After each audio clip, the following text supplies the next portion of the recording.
ganito kadami ang mga fisherman dito sa poblasyon Mandaue Masbate, mga master.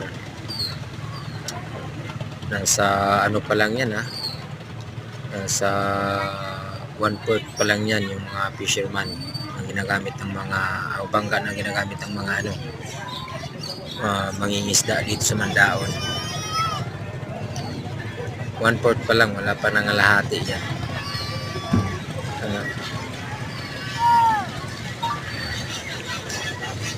Diyan yung haba ng kulay ng daon, mga master.